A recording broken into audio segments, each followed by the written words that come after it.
Assalamualaikum warahmatullahi wabarakatuh. Bismillahirrahmanirrahim. Alhamdulillahi rabbil alamin. Wassalatu wassalamu ala ashrafil anbiya'i wal mursalin. Sayyidina Muhammad wa ala alihi wa sahbihi ajma'in. Qala Allah Ta'ala a'udzu billahi minasy syaithanir rajim. Aqimus salata wa atuz zakata warka'u ma'ar raki'in. Sadaqallahul azim, amma ba'. Yang saya muliakan saudara saya, saudara Faizal, yang menguruskan program kuliah agama online ini, yang berusaha, yang berbahagia, datuk-datuk, tuan-tuan, puan-puan, urusi Jawatankuasa Takbir Masjid Sultan Irsyad Kedua Masjid Negeri, yang saya hormati Sahabil Fadilah Tuan Imam Besar Ustaz Mul Farid yang beri peluang kepada saya untuk turut serta dalam program ini. Seterusnya tuan-tuan, puan-puan, sidang pendengar yang dirahmati Allah sekalian. Pertama-tama marilah sama-sama kita menzahirkan rasa puji dan syukur kepada Allah Subhanahu wa taala. Dengan izinnya kita dikurniakan kesihatan yang baik. Oleh itu, kita mulakan pertemuan yang mulia kita pada petang ini dengan membaca Ummul Kitab. Mudah-mudahan Allah sampaikan pahala ganjarannya kepada junjungan besar kita Nabi Muhammad sallallahu alaihi wasallam, ahli keluarga baginda, sahabat-sahabat baginda, asyuhada wassalihin, alim ulama, tuan guru kita, khususnya kepada arwah ibu dan ayah kita, sama ada mereka masih ada, lebih-lebih lagi jika mereka telah meninggal dunia, dan kepada seluruh muslimin muslimat dimanapun mereka berada. Al-Fatihah. A'udzubillahi minasyaitonirrajim. Bismillahirrahmanirrahim. Alhamdulillahi rabbil alamin. Ar-Rahmanirrahim. Maliki yaumiddin. Iyyaka na'budu wa iyyaka nasta'in. Ihdinas siratal mustaqim. Siratal ladzina an'amta 'alaihim ghairil maghdubi 'alaihim waladdallin. Amin. Tuan-tuan sidang pendengar yang dirahmati Allah sekalian, kali ini kita akan berkongsi sedikit ilmu tentang hukum bersuci. Izinkan saya yang lemah, yang jahil ini untuk sama-sama berkongsi ilmu mengenai tajuk yang sangat penting untuk sampai kepada bab sembahyang yang menjadi salah satu kewajipan sebagai seorang Muslim. Kita mulakan dengan erti bersuci. Qala al-musannif rahimahullahu ta'ala wa nafa'ana bi'ulumi. Bersuci pada bahasa ialah bersih dan terhindar daripada segala kekotoran, sama ada dalam bentuk hissiyah, iaitu bentuk yang boleh dirasa, contohnya seperti najis. Najis ada berapa bahagian? Najis ada 7. Antara najis yang wajib disucikan ialah arak, najis anjing dan babi. Contoh yang ketiga ialah darah atau darah yang mengalir. Ataupun bersih dan terhindar daripada segala kotoran yang maknawiyah, seperti perkara-perkara yang mengaibkan. Contohnya macam keluar sesuatu daripada dua jalan. Contohnya macam kentut. Ya, kentut tu dia sesuatu yang mengaibkan, sebab itu ada adab dia. Kita ditegah kentut di depan orang ramai. Ya, seperti yang kita pernah ngaji dulu masa kita dekat sekolah dulu ustaz bagi tahu kita kentut ni ada dua jenis. Satu, kentut yang bunyi kuat. Kentut yang bunyi kuat ni biasanya baunya tak berapalah semerbak sangat. Tapi yang bahayanya kentut jenis tak berbunyi ni. Dia yang kentut pun tak dengar bunyinya. Sikit pun cis gitu, sikit. Dia goyang sikit je ponggong tu. Yang ni kena standby lah, kena hati-hatilah. Sebab kalau dalam dewan tu boleh penuh bau dia.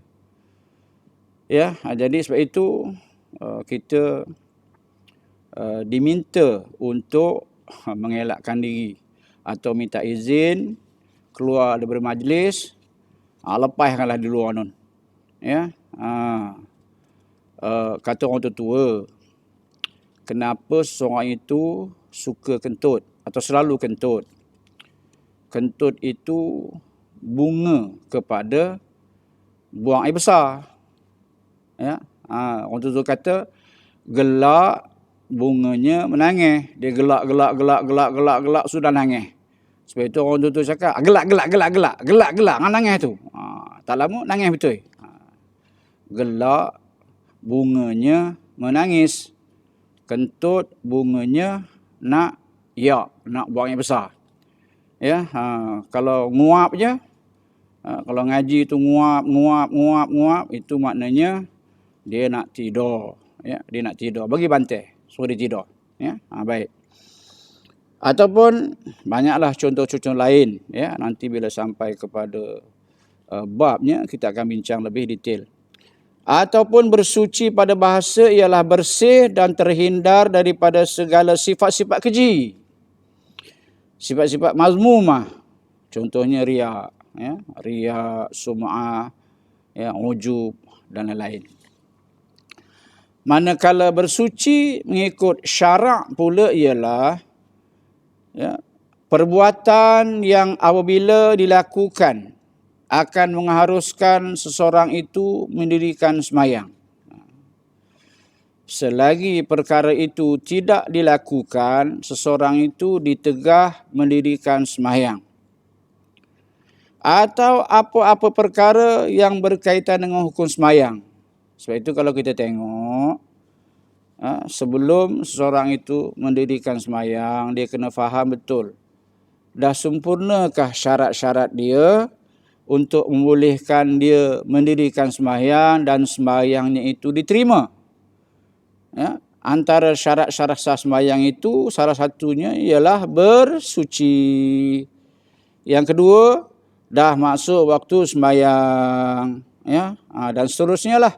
Nanti sampai babnya kita akan bincang secara lebih detail. Atau bersuci mengikut syarak ialah apa-apa perkara yang berkaitan dengan hukum sembahyang seperti berwuduk kepada sesiapa yang tidak berada dalam keadaan berwuduk. Wuduknya dah batal. Ya, dia nak sembahyang lagi. Ya, pada ketika itu wajib dia berwuduk dahulu. Ataupun mandi kepada sesiapa yang diwajibkan mandi.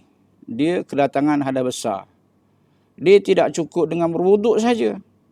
Ya, berwuduk hanya untuk menyucikan diri daripada hadas kecil. Mandi termasuk perkara-perkara ataupun cara untuk menanggalkan hadas besar. Dan menghilangkan najis daripada pakaian, badan dan tempat. Baik. Itu huraian bersuci mengikut istilah syarak. Islam mengambil berat tentang kebersihan dan bersuci. Kita sudah maklum, Islam sangat mengambil berat terhadap kebersihan dan kesucian. Sebab ada yang nampak bersih, rupanya tidak suci. Jadi dua sekali. Bersih pun nak, bersuci pun nak. Ya, bukan yang baru. Bukan yang mesti yang baru. Biar lama tak apa. ya, baju lama. Yang penting bersih dan bersuci. Ia dapat dilihat sebagaimana penjelasan seperti berikut. Yang pertama, perintah berwuduk beberapa kali setiap hari untuk seseorang yang hendak mendirikan sembahyang. Sebagaimana firman Allah Subhanahu wa taala, A'udzu billahi minasyaitonir rajim. Ya ayyuhalladzina amanu idza qumtum ilas salati faghsilu wujuhakum wa aydiyakum ilal marafiq wamsahu biru'usikum wa arjulakum ilal ka'bain ila akhir ayat. Ila akhir ayat.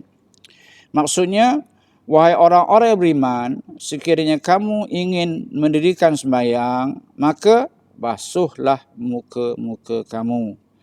Basuhlah tangan-tangan kamu hingga ke siku. Dan yang ketiga, sapulah kepala kamu. Yang keempat, dan basuhlah kaki kamu hingga ke buku lali. 4 aja. Itu yang Quran sebut. Tapi kalau kita rujuk dalam mazhab Syafi'i, rukun wudu atau fardu wudu itu ada 6. Yang pertama ialah didahului dengan niat. Mana dalilnya? Innamal a'malu bin niyah. Kemudian barulah membasuh muka beserta dengan niat. Ya, masa basuh muka tu niat. Nanti kita sampai bab wuduk, kita bincang lebih panjang lagi. Ini baru mukadimah tentang bab bersuci. Jadi, yang pertama niat, yang kedua basuh muka, ya. Yang ketiga basuh tangan, yang keempat basuh kaki, yang kelima sapu kepala, dan yang keenam tertib. Tertib tu ambil kat mana? Ambil kat ayat ni lah. Ya, macam mana kita nak ambil ayat ini sebagai panduan? Wajib tertib sebab Allah menggunakan kalimah waw. Ya, faghsilu wujuhakum wa aydiyakum. Allah tidak menggunakan ayat au aydiyakum. Faghsilu wujuhakum wa aydiyakum. Ya, basuhlah muka kamu dan tangan kamu sampai ke siku, dan sapu kepala kamu, dan Allah tidak gunakan au. Kalau gunakan kalimah au, boleh pilih. Boleh pilih mana dulu. Ya, boleh basuh kaki dulu, lepas itu baru basuh tangan. Boleh basuh muka dulu, baru niat. Tetapi dilihat kepada ayat ini, Allah menggunakan kalimah waw, bermaksud ikut urutan. Selepas basuh muka dengan niat, mesti basuh tangan.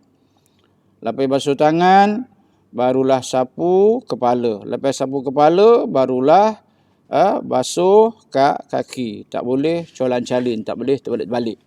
Baik. Antara gesaan, ya, Islam mengambil berat tentang kebersihan, yang kedua ialah dorongan supaya mandi pada keadaan-keadaan tertentu. Ya, mandi pada sama ada wajib ataupun sunat. Contohnya firman Allah Ta'ala, wa in kuntum junuban fattahharu.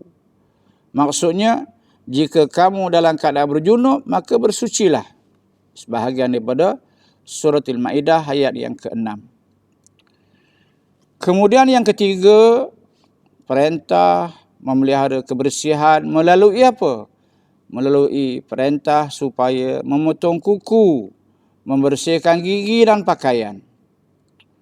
Hadis daripada Imam Bukhari dan Muslim meriwayatkan sabda Rasulullah sallallahu alaihi wasallam, khamsum minal fitrah.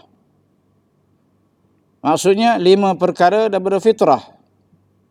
Apa dia? Yang pertama, al-khitan, sunat.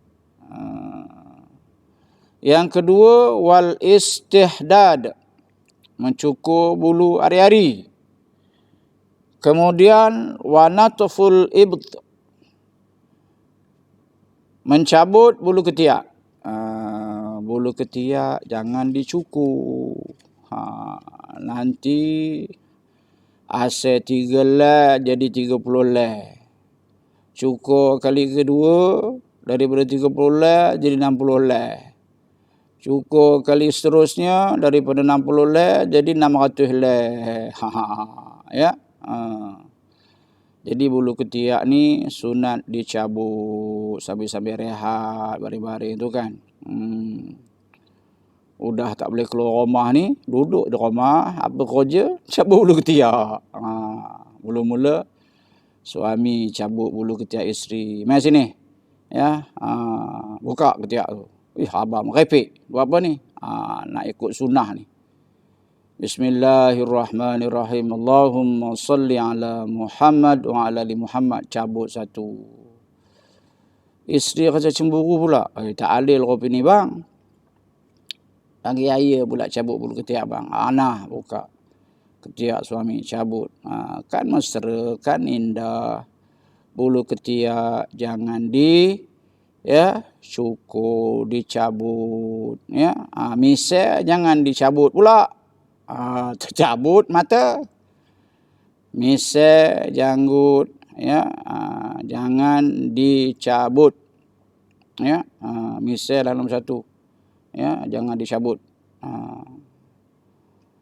Misal dicukur ataupun dibersihkan dengan gunting, jangan dicukur.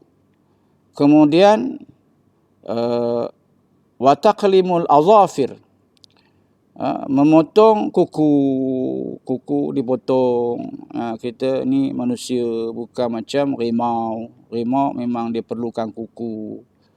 Ya, kita tak perlu kuku potong. Ya, sebab kadang-kadang kita tengok orang yang bela kuku tu macam mana dia masak ke dapur ke mak ya, kuku panjang kan. Ya, payah. Ya. Kemudian yang seterusnya waqassus syarib. Ya, menggunting, misal ada sebut pun. Ya, misal jangan dicabut. Misal digunting atau dicukur. Kemudian suatu lagi perintah Islam menggalakkan supaya umatnya memelihara kesucian dan kebersihan yang melalui hadis juga diriwayatkan oleh Imam Bukhari dan Muslim, sabda Rasulullah sallallahu alaihi wasallam, laula asyqa ala ummati la amartuhum bisiwaki 'inda kulli salah. Maksudnya, sekiranya tidak membebankan ke atas umatku, kata Nabi, nescaya aku, kata Nabi, akan perintahkan mereka supaya bersugi setiap kali sembahyang. Menurut riwayat Imam Ahmad pula, di akhir tersebut, bukan gunakan kalimah inda kulli solah, tapi inda kulli wudu'in. Tak kira lah. Boleh pakai mana-mana. Ya?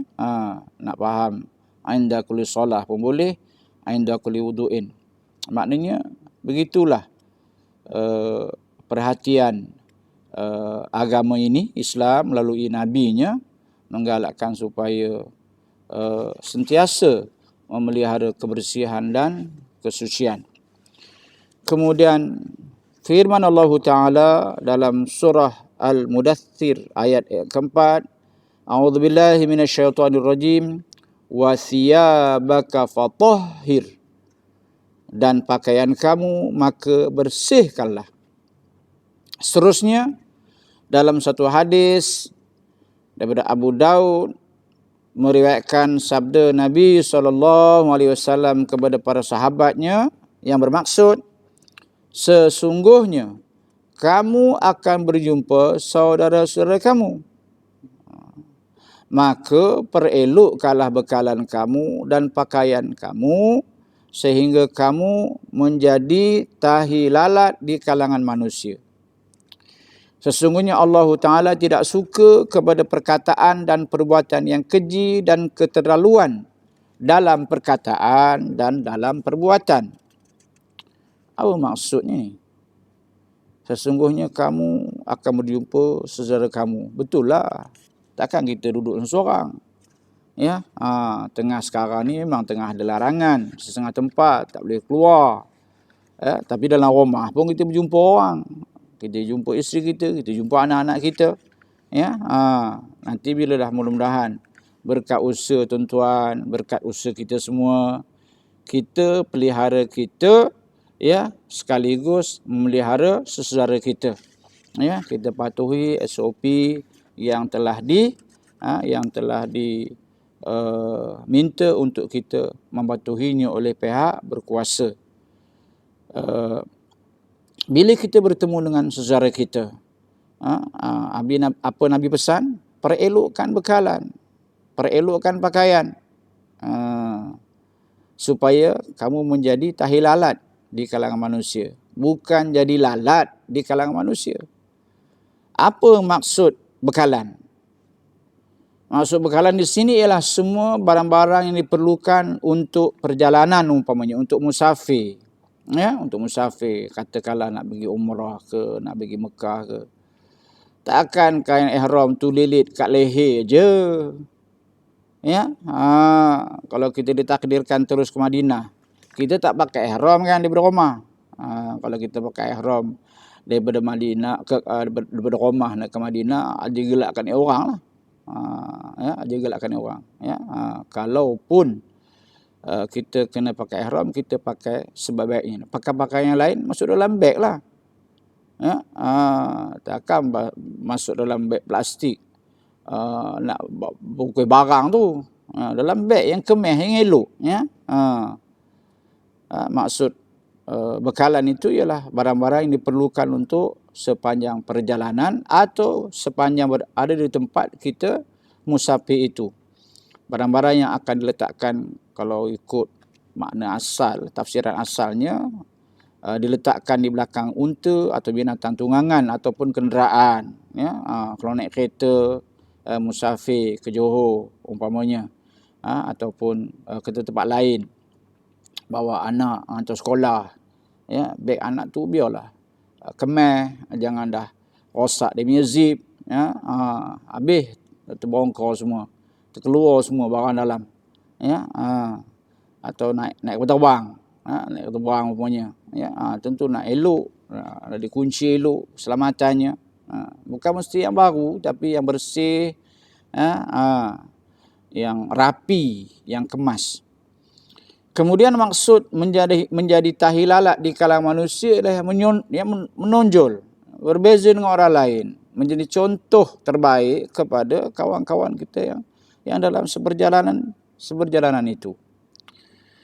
Kemudian firman Allah Ta'ala lagi dalam surah Al-Baqarah ayat 222, A'udzubillahi minasyaitonirrajim, Innallaha yuhibbut tawwabina wa yuhibbul mutatahhirin. Maksudnya, sesungguhnya Allah kasih, Allah suka, Allah sayang, Allah cinta kepada hamba-hambanya yang bertaubat, dan Allah kasih, Allah sayang, Allah cinta kepada hamba-hambanya yang sentiasa bersuci, menjaga kebersihan dan kesucian di diri.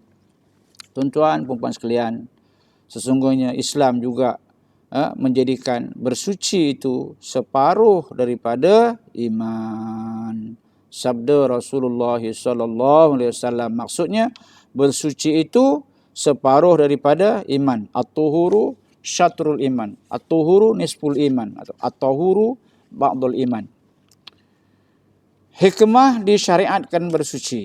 Ini yang dapat dikaji oleh ulama-ulama, ya, dikaji oleh ulama-ulama. Bersuci itu ada hikmahnya. Islam mensyariatkan bersuci kerana terdapat beberapa hikmah yang banyak. Di antaranya yang pertama, bersuci adalah satu tuntutan fitrah. Fitrah siapa? Fitrah kita sebagai manusia. Manusia cenderung kepada kebersihan secara semula jadi. Ya, manusia tidak suka. Malah manusia akan menjauhkan diri daripada kejijikan dan kekotoran. Cuba kita tengok mak-mak kita, nenek-nenek kita. Ya, nak mengajar, nak mendidik anak cucu dia supaya tak suka kepada kekotoran. Nenek berjalan dengan cucu belakang rumah, tiba-tiba ada ayam. Cucu ni tak tahu apa. Dia nak terokam tiap ayam tu. Kata nenek tepi. Ya. Iya. Jijik. Bulat mata cucu tengok. Beberapa kali nenek tu, mak tu bagi tahu anak cucu, lama-lama fahamlah cucu ni bila ada kawan datang. Tengok tak ayam kata jijik ya. Ya. Itu cara orang kita ya. Orang kita nak memperkenalkan benda yang jijik, benda yang kotor tepi, kotor. Ya, lalu tepi kotor. Ni bawa tong sampah ni laluan, kotor. Ya, lalap banyak nampak tepi kotor. Tu cara orang kita nak memperkenalkan kepada orang lain ya, benda yang dibawa itu kotor supaya orang lain jauh daripadanya. Oleh kerana Islam adalah agama fitrah, maka semula jadi ia memerintahkan manusia supaya bersuci dan menjaga kebersihan. Yang kedua, menjaga kemuliaan dan izzah atau kehebatan dan kemegahan. Manusia secara semula jadi cenderung kepada seorang yang bersih, suka berhimpun dan duduk bersamanya. Kemudian pada waktu yang sama mereka bencikan kepada seorang yang pengotor. Ya, seorang menjauhkan diri serta tidak suka duduk bersama-sama orang yang pengotor. Ya, di mana tak kira lah, di sekolah, murid-murid sekolah, kalau seorang pelajar itu pengotor, tentu kawan-kawannya ya mengasingkan diri, menjauhkan diri daripada orang itu. Ya, kecuali orang gila. Orang gila ni akalnya dia terbalik. Ya, orang gila ni otaknya terbalik. Ya, orang yang siuman memang suka kepada fitrah yang bersih. Orang gila ni kalau tengok yang kotor itulah yang bersih. Ya, pasal dia gila. Jadi kita yang sihat ni janganlah berperangai macam orang yang gila. Orang sihat biarlah berperangai, berakhlak macam orang yang sihat. Orang gila tu dia makan benda-benda kotor. Ya, kita pun pelik kan.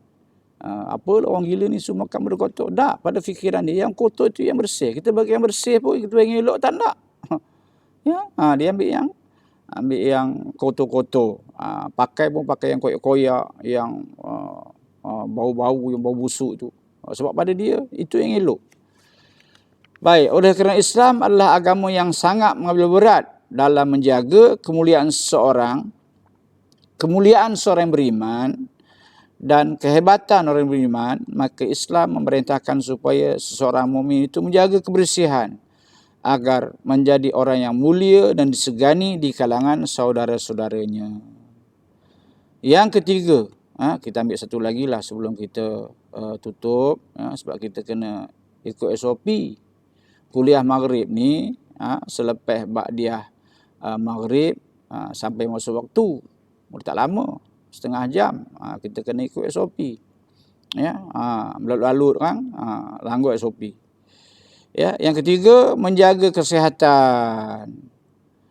Kenapa apa kaitan kebersihan dengan kesihatan? Ada kaitan. Kebersihan adalah antara faktor yang amat penting untuk menjaga, memelihara manusia daripada penyakit. Kenapa? Mengikut kajian doktor lah kan. Kebanyakan penyakit yang merebak, yang menular di kalangan manusia adalah puncanya kekotoran.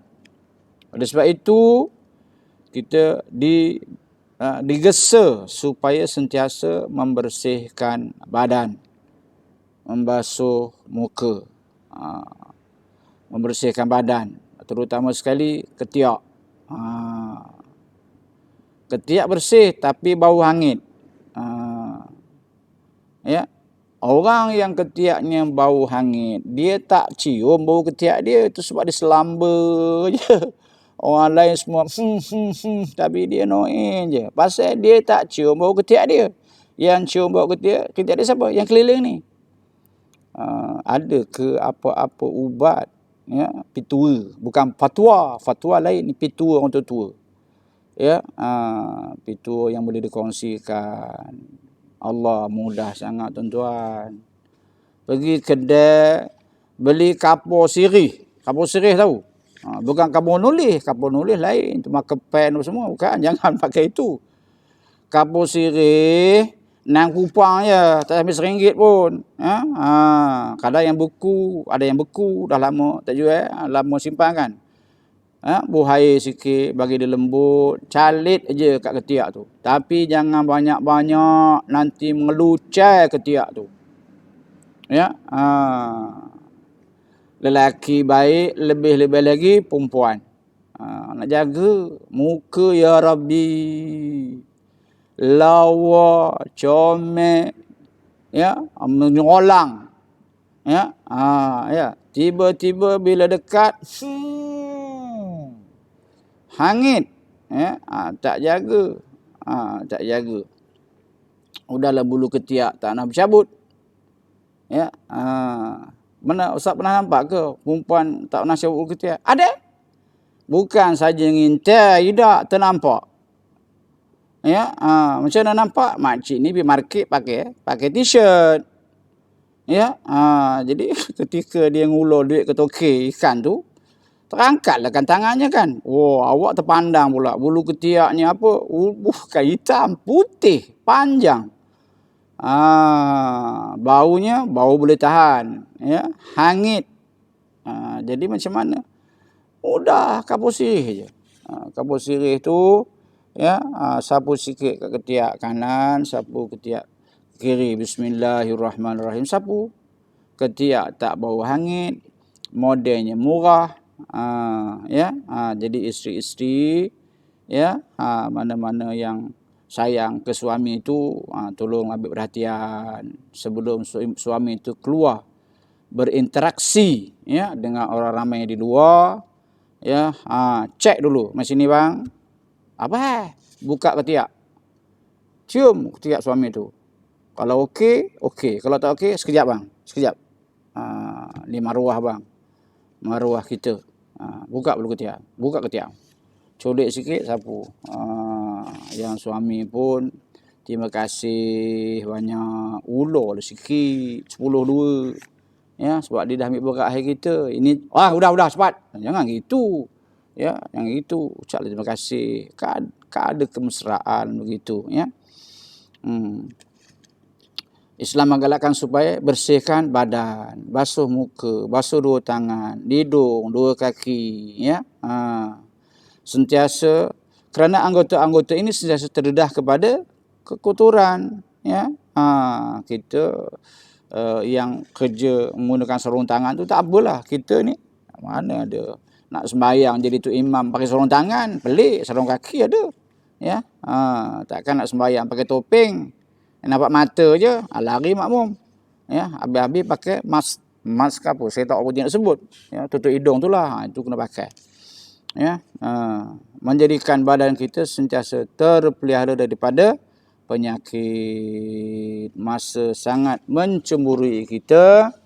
Jadi cukuplah rasanya sekadar ini perkongsian ilmu daripada saya yang lemah, yang hina ini. Untuk penutupnya, suka saya berkongsi sedikit kata-kata hukama, ya, yang saya baru dapat daripada adik saya ni rasanya, Ustaz Munawi, kerja dekat majlis. Dia kata apa? Untuk dapat yang manis perlu tempuh yang pahit. Untuk dapat yang senang perlu tempuh yang susah. Untuk dapatkan yang indah semuanya perlu banyak bersabar. Bersabarlah kita semua menghadapi pandemik COVID-19 ini. Mudah-mudahan dengan kesabaran ini Allah Subhanahu wa taala akan mengangkat wabak ini dan semua kita akan hidup seperti sedia kala.